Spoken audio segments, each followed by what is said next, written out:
പ്രജിത, ഈ ശശി തരൂര് ലക്ഷ്മണ രേഖ കടന്നു. ലക്ഷ്മണ രേഖ കടന്നോ എന്ന് ചോദിച്ചാൽ അതൊരു ലക്ഷ്മണ രേഖയാണോ എന്ന് ഞാൻ തിരിച്ചു ചോദിക്കേണ്ടി വരും. കാരണം അദ്ദേഹത്തിൻ്റെ ഒരു എന്താ പറയുക, കരിയർ ഗ്രാഫ് എടുത്ത് നോക്കിയിട്ടുണ്ടെങ്കിൽ അദ്ദേഹം UN നയതന്ത്രജ്ഞനൊക്കെ ആയിരുന്ന ആളാണ്. അപ്പോൾ അത്തരത്തിൽ ഏറ്റവും ഹൈറാർക്കി ലെവലിൽ ഇരുന്നിരുന്ന ഒരു വ്യക്തിയാണ്. അപ്പോൾ അദ്ദേഹം പറയുന്ന പല കാര്യങ്ങളും അതനുസരിച്ച് പോളിസി മാറ്റേഴ്സാണ്. അതിലൊരു രാഷ്ട്രീയമല്ല അദ്ദേഹം കാണുന്നത്. ഒരു രാജ്യത്തിൻ്റെ താല്പര്യങ്ങളും മറ്റുമുള്ളതൊക്കെയാണ് അദ്ദേഹം കാണുക. ഒരു പക്കാ രാഷ്ട്രീയക്കാരനായിട്ട് എന്താ പറയുക, ഒരു അധപ്പതനം അദ്ദേഹത്തിന് ഉണ്ടായിട്ടില്ല. മികച്ചൊരു വാഗ്മി കൂടിയാണ് അദ്ദേഹം. ഒരു വാഗ്മിയായിട്ടിരിക്കുന്ന ഒരാൾ ഒരിക്കലും ഒരു പക്ഷത്തെ മാത്രമല്ല കേൾക്കുക. അദ്ദേഹം കേൾക്കുന്ന എല്ലാ ഭാഗങ്ങളും കേട്ട് ആ കേൾക്കുന്നതിലെ നല്ല വശങ്ങൾ എടുത്തിട്ടായിരിക്കും ഒരു വാഗ്മി എന്താ പറയുക, ഒരു മറ്റുള്ളവരോട് സംവദിക്കാൻ പോലും ഇരിക്കുന്നത്. അപ്പോൾ അത്തരത്തിലുള്ള ഒരു മനുഷ്യനെ പിടിച്ച് ഈ അദ്ദേഹം കോൺഗ്രസിൽ വന്നത് ശരിക്കും പറഞ്ഞാൽ ഒരു തെറ്റായ തീരുമാനമാണെന്നാണ് എനിക്ക് തോന്നിയിട്ടുള്ളത്. അദ്ദേഹത്തിന് നൽകേണ്ട രീതിയിലുള്ള ഒരു പരിഗണനയൊന്നും ഈ പറയുന്ന കോൺഗ്രസ് നൽകിയിട്ടില്ല. കോൺഗ്രസിൻ്റെ അധ്യക്ഷ സ്ഥാനത്തേക്ക് മത്സരിച്ചപ്പോൾ തുടങ്ങി രാഹുൽ ഗാന്ധിയുമായിട്ട് അദ്ദേഹത്തിന് അത്ര സ്വരച്ചേർച്ചയുമില്ല. അവിടെ അധ്യക്ഷ സ്ഥാനത്തേക്ക് ഇരിക്കാൻ ഏറ്റവും മികച്ച ഒരു ആരാണെന്ന് വെച്ചിട്ടുണ്ടെങ്കിൽ തരൂരായിരുന്നു എന്നുള്ളതാണ് എൻ്റെ അഭിപ്രായം. അവിടെ ഖാർഗെ കിച്ചൺ ക്യാബിനറ്റ് കളിച്ചതുകൊണ്ടാണ് ആ തരത്തിലുള്ള നീക്കങ്ങൾ അവിടെ നടന്നത്. അപ്പോൾ അദ്ദേഹത്തിൻ്റെ ഇതുവരെയുള്ള എല്ലാ എന്താ പറയുക അഭിപ്രായ പ്രകടനങ്ങളും നോക്കിയിട്ടുണ്ടെങ്കിൽ അദ്ദേഹം പറയുന്നത് പൊളിറ്റിക്സിന് അതീതമായിട്ടായിരിക്കും. അതിലാകെത്തുക എന്താണോ അതിലെന്താണ് അദ്ദേഹം പിണറായി വിജയനെക്കുറിച്ച്, അതായത് ആ സർക്കാരിൻ്റെ നേട്ടത്തെക്കുറിച്ച് പറഞ്ഞു.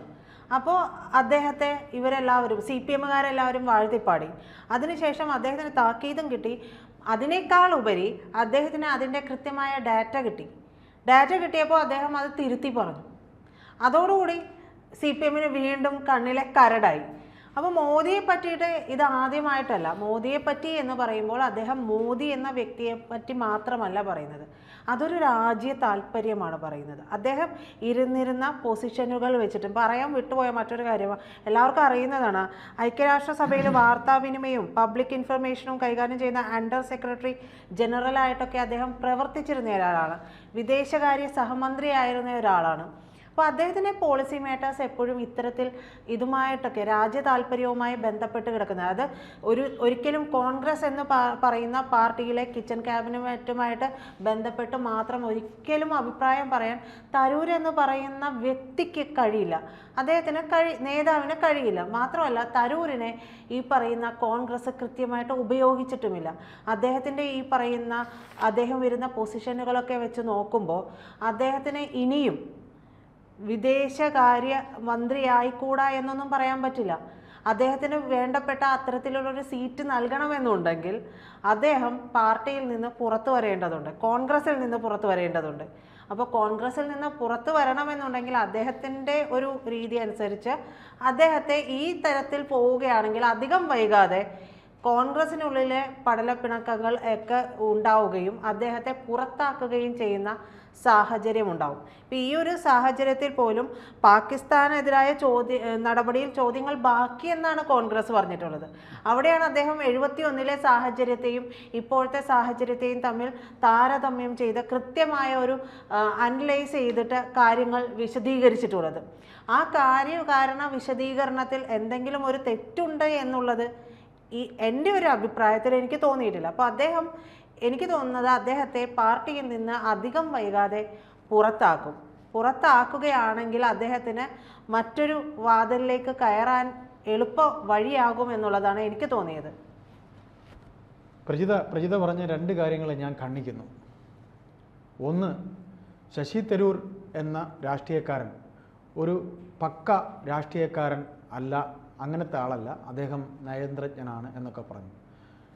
രാഷ്ട്രീയത്തിൽ ഇറങ്ങുമ്പോൾ ഒരാൾ രാഷ്ട്രീയക്കാരനാകുന്നത് ജനങ്ങൾക്കൊപ്പം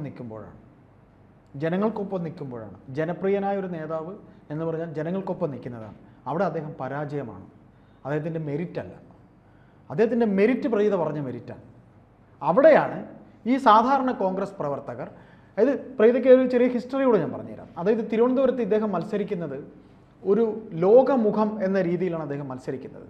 തിരുവനന്തപുരത്ത് പിന്നെ ഇപ്പോൾ അദ്ദേഹം ജയിച്ചിരിക്കുന്നത് എത്ര വോട്ടിനാണ്? വെറും 15,000 വോട്ടിനകത്ത വോട്ടിനാണ് അദ്ദേഹം ഇപ്പോൾ ഈ അവസാന തവണ ജയിച്ചത്. ആദ്യം അദ്ദേഹം മത്സരിക്കുമ്പോൾ ഇത് ഏത് ശശി തരൂർ എന്ന് പോലും സാധാരണക്കാരന് അറിയില്ല. ഇപ്പോൾ ലോക വിവരങ്ങൾ അറിയുകയും അത്തരത്തിൽ കാര്യങ്ങൾ പത്രം വായിക്കുകയും ചെയ്യുന്നവർക്ക് ശശി തരൂരിനെ അറിയാം. UN സെക്രട്ടറി ആയിരുന്ന ആളാണ്. അദ്ദേഹത്തിന് അവിടെ നിർത്തി അദ്ദേഹം ജയിച്ചു. പക്ഷേ അദ്ദേഹം ഒരു പക്ക രാഷ്ട്രീയക്കാരൻ അല്ലാത്തത് കൊണ്ട് അദ്ദേഹം ഈ പണിക്ക് യോജിച്ച ആളല്ല എന്ന് പറയുന്നതിനോട് ഞാൻ ഖണ്ഡിക്കും. കാര്യം അദ്ദേഹം ഇത്തരത്തിലൊരാളാണ് എന്ന് അറിഞ്ഞുകൊണ്ടാണ് ഈ 5 തവണയും തിരുവനന്തപുരത്തുകാർ അദ്ദേഹത്തെ ജയിപ്പിച്ചു വിട്ടത്. അദ്ദേഹത്തിന് ചില ഗുണങ്ങളുണ്ട് എന്ന് കരുതിയുകൊണ്ടാണ്. പിന്നെ അദ്ദേഹം ഇപ്പോൾ ഈ പറയുന്നത് പോലെ കോൺഗ്രസ് രാഷ്ട്രീയത്തിൽ നിന്ന് പുറത്തു പോകും എന്ന് പറയുന്നില്ലേ, ഇവരാരും വിചാരിക്കാത്തൊരു ബന്ധം രാഹുൽ ഗാന്ധിയുമായി ശശി തരൂരിനുണ്ട്. അത് ഈ കോൺഗ്രസ്സുകാർക്കറിയാം. കോൺഗ്രസ്സിലെ KC വേണുഗോപാൽ അടങ്ങുന്ന ഉപജാപവൃന്ദങ്ങൾക്ക് കേരളത്തിൽ നിന്ന് പോയി കൃമികടി, ശരിക്കും കൃമികളാണ് ഇവരൊക്കെ. ഈ കൃമികൾക്കറിയാം രാഹുൽ ഗാന്ധിക്ക് ഇദ്ദേഹവുമായിട്ടുള്ള ബന്ധം എന്താണ് ശശി തരൂർ എന്ന് രാഹുൽ ഗാന്ധിക്കറിയാം. ഒരു വേള മല്ലികാർജുൻ ഖാർഗെ എന്ന AICC പ്രസിഡന്റായി അദ്ദേഹം മത്സരിക്കുമ്പോൾ ശശി തരൂരിന് വേണമെങ്കിൽ രാഹുൽ ഗാന്ധി പറയുകയാണ്, നിങ്ങൾ കൊടുക്കരുത്, നോമിനേഷൻ കൊടുക്കരുത്, മത്സരിക്കരുത് എന്ന് വേണമെങ്കിൽ പറയാമായിരുന്നു. അവിടെ അദ്ദേഹം പറഞ്ഞില്ല. എന്തുകൊണ്ട്? ശശി തരൂരിനെ വ്യക്തമായി അറിയാവുന്ന ആളാണ് രാഹുൽ ഗാന്ധി. ഇവിടെ ശശി തരൂര് പിന്നെ പിണറായി വിജയനെക്കുറിച്ച് പ്രകീർത്തിച്ച് പറഞ്ഞപ്പോൾ അതിൻ്റെ കാര്യങ്ങളും കാരണങ്ങളും പറഞ്ഞപ്പോൾ അദ്ദേഹം തിരുത്തി. ശരി, അത് വ്യവസായ വകുപ്പിനെ സംബന്ധിച്ചുണ്ടായ ഒരു സ്റ്റേറ്റ്മെന്റാണ്. അതിൽ പറയുന്ന രാഷ്ട്രീയമില്ല, അതെ, ഈസ് ഓഫ് ഡൂയിങ് ബിസിനസിന്റെ കണക്കും കാര്യങ്ങളും പറയുമ്പോൾ നിരത്തി അദ്ദേഹം അത് തിരുത്തി. അത് ഡൽഹിയിലേക്ക് പോയ കഥ രണ്ടാമത് പറയാം. ശരിക്കും കേരളത്തിൽ നമ്മൾ അല്പം മുമ്പ് സംസാരിച്ചു, ഇവിടെ മുഖ്യമന്ത്രി കുപ്പായത്തിന് അദ്ദേഹം മുഖ്യമന്ത്രിയാകാൻ യോഗ്യതയുണ്ടെന്ന് അദ്ദേഹം പറഞ്ഞു. എന്താ തെറ്റ് അദ്ദേഹത്തിന് മുഖ്യമന്ത്രി ആകുന്നതിൽ? എന്താ തെറ്റ്? അദ്ദേഹത്തിന് മുഖ്യമന്ത്രിയാകാനുള്ള യോഗ്യതയുണ്ട്. എന്താ തെറ്റ്? ഇപ്പം അദ്ദേഹം AICC പിന്നെ പ്രസിഡന്റായി മത്സരിച്ചു. ഇവിടുന്ന് ശബരിനാഥൻ ഉണ്ടായിരുന്നു, അദ്ദേഹത്തിന് വോട്ട് ചെയ്ത ആളാണ്. MK രാഘവൻ ഉണ്ടായിരുന്നു, വോട്ട് ചെയ്യാനുണ്ടായിരുന്നു. MK രാഘവൻ കോഴിക്കോട്ടെ ഒരു നല്ല മുഖമാണ്. MK രാഘവൻ. ശബരിനാഥൻ എന്താ കുഴപ്പം? ശബരിനാഥൻ വെൽ എഡ്യൂക്കേറ്റഡ് ആയ ഒരു ചെറുപ്പക്കാരനാണ്. അപ്പോൾ കോൺഗ്രസിൽ അദ്ദേഹത്തിന് മല്ലികാർജുൻ ഖാർഗെക്കൊപ്പം മത്സരിക്കുന്നതിലൂടെ ഈ താഴെ നിൽക്കുന്ന ഈ നേതാക്കൾക്ക് മുകളിൽ എത്രയോ ഉയരങ്ങളിൽ അദ്ദേഹം നിന്നതിലുള്ള ഈർഷ്യതയാണ് ഇവിടുത്തെ നേതാക്കൾക്കുള്ളത്. ഇവിടെ ഈ കാണുന്ന MM ഹസനും ഈ കാണുന്ന ബാക്കിയുള്ളവരൊന്നും അല്ല, ആ ക്വാളിറ്റി അല്ല ശശി തരൂരിനുള്ള. അത് ഹസൻ തുടങ്ങിയിട്ടുള്ള അദ്ദേഹത്തെ വിമർശിച്ച കൊടിക്കുന്ന് സുരേഷ് തുടങ്ങിയിട്ടുള്ളവർക്ക് അറിയാം. കൊടിക്കുന്ന് സുരേഷ് എത്ര കൊല്ലം MLA ക്വാർട്ടേഴ്സിൽ ആരെല്ലാം പെട്ടി തൂക്കിയെന്നറിയും. എന്നിട്ടാണ് കൊടിക്കുന്ന് സുരേഷ് ഇപ്പോൾ AICC കയറിയിരിക്കുന്നത്. ഇവർക്കൊക്കെ എന്ത് യോഗ്യത? ഈ രാഹുൽ ഗാന്ധിക്ക് അദ്ദേഹത്തെ വ്യക്തമായിട്ട് അറിയാം, അദ്ദേഹത്തിന് എങ്ങനെ യൂസ് ചെയ്യണമെന്നറിയാം. അതുകൊണ്ടാണ് എങ്ങനെയാണ് രാഹുൽ ഗാന്ധി എന്നിട്ട് യൂസ് ചെയ്തത്? അദ്ദേഹം യൂസ് ചെയ്യും. നിങ്ങൾ വിചാരിക്കുന്ന പോലെയൊന്നുമല്ല. ഇവിടെ നമ്മളിപ്പോൾ ഇത്രയും പേരുകൾ പറഞ്ഞില്ലേ, ഇവിടുത്തെ എഡ്യൂക്കേറ്റഡ് ആയിട്ടുള്ള ജനത, അതായത് യുവാക്കൾ, ഇവിടെ ഒരുപാട് കുട്ടികളൊന്നും ഇപ്പോൾ ഇവിടെ ഇല്ല, എല്ലാവരും പോയിട്ടുണ്ട്. എൻ്റെ ചില സുഹൃത്തുക്കൾ എന്നെ വിളിക്കാറുണ്ട് വിദേശത്തു നിന്നൊക്കെ. അവരെന്നെ വിളിച്ചിട്ട് എന്നോട് പറയും, ചേട്ടാ ശശി തരൂർ മുഖ്യമന്ത്രി സ്ഥാനാർത്ഥിയായി വരണം, പിണറായി വിജയനെ പോലെ തന്നെ കാര്യങ്ങൾ നീക്കാൻ കഴിവുള്ള ഒരാളാണ്, അദ്ദേഹം വരട്ടെ, ഇവിടുത്തെ വോട്ടിംഗ് ശതമാനം എത്ര നിങ്ങൾക്ക് കാണാം. ഈ കാണുന്ന പിടലപ്പണക്കം പ്രജിത പക്ക രാഷ്ട്രീയത്തിനു അപ്പുറം ഇത്തരം കുറച്ച് ക്വാളിറ്റീസ് കൂടെ ഉണ്ടെങ്കിലേ അയാൾ ഒരു കഴിവുള്ള അഡ്മിനിസ്ട്രേറ്റർ ആകത്തുള്ളൂ. വെറും രാഷ്ട്രീയക്കാരൻ എന്നും വെറും രാഷ്ട്രീയക്കാരനായിരിക്കും. അദ്ദേഹം ജനങ്ങൾക്കിടയിൽ അല്ല, പക്ക രാഷ്ട്രീയക്കാരനല്ല എന്ന് പറഞ്ഞില്ലേ. അദ്ദേഹം പക്ക രാഷ്ട്രീയക്കാരന് അതൊരു ഡീമെറിറ്റാണ്. രാഷ്ട്രീയത്തിലേക്ക് ഇറങ്ങുമ്പോൾ ഞാൻ പറയുന്നത് അദ്ദേഹത്തെ എന്തിനെ ഇവിടെ കേരളത്തിൽ കൊണ്ടുവന്ന് അദ്ദേഹത്തെ പോലെ ഒരാളെ എന്തിനെ ഇവിടെ കൊണ്ടുവന്ന് കുടുക്കിയിടണം? അദ്ദേഹത്തിന് കുടുക്കിയിടണമെന്നല്ല, അദ്ദേഹം അറിഞ്ഞോ അറിയാതെയോ പറഞ്ഞ് അദ്ദേഹത്തിന് മുഖ്യമന്ത്രിയാകാനുള്ള യോഗ്യതയുണ്ടെന്ന്. യോഗ്യതയ്ക്ക് ഒരു കുറവുമില്ല. പിണറായി വിജയനെ പോലെ ഒരു നേതാവിനെ സഹിച്ചിരിക്കുന്ന കേരളത്തിലെ ജനത, ശശി തരൂർ എന്ന അഡ്മിനിസ്ട്രേറ്റർ, ഇപ്പം അദ്ദേഹം അവസാനം 15,000 വോട്ടിന് ജയിച്ചില്ലേ. ഈ പറയുന്ന രാജീവ് ചന്ദ്രശേഖർ 10,000-നോ 15,000 വോട്ടിന്, അത് 8,000 വോട്ടിന്, എനിക്ക് കറക്റ്റ് എണ്ണം അറിയില്ല, ക്ഷമിക്കുക.